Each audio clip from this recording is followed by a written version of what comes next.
Hello guys, आज हम बात करेंगे पीसी एक दूसरे से कैसे कम्युनिकेशन करते हैं। सो हमने लिया है स्विच, ठीक है। ये स्विच है और हमने 4 पीसी लिए हैं, ठीक है।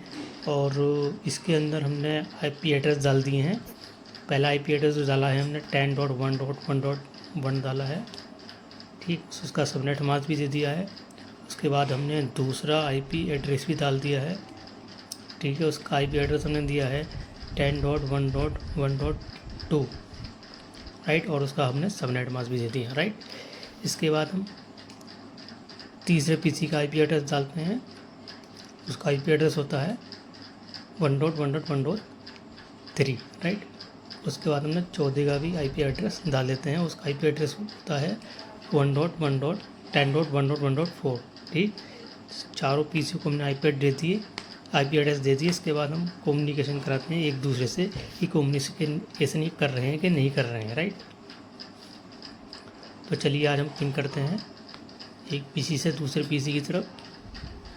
देखिए कम्युनिकेशन मिल रहा है, ठीक है। दूसरे पीसी को हम कम्युनिकेशन करते हैं, दूसरे पीसी से भी हमें रिप्लाई आ रहा है, राइट। तीसरे पीसी से भी हमें रिप्लाई आ रहा है और चौथे पीसी से भी हमने कम्युनिकेशन करते हैं।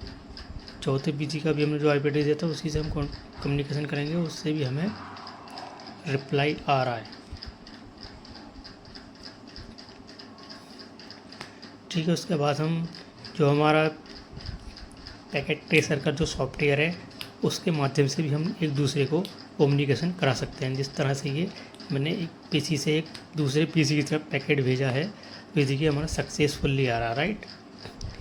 इसी तरह से हम एक पीसी से तीसरे पीसी की तरफ एक पैकेट देते हैं तो इसमें भी सक्सेसफुली आ रहा है, ठीक है। और इसी तरह से हमने और पीसी से भी और दूसरे पीसी को भी हमने पैकेट दिया है, तो यहाँ से भी देखिए सक्सेसफुली आ रहा है। तो हमारे सारी पीसी आपस में कम्युनिकेशन कर रहे हैं, ठीक है। तो ये होता है कि स्विच के साथ पीसी को कैसे कम्युनिकेशन कराना है।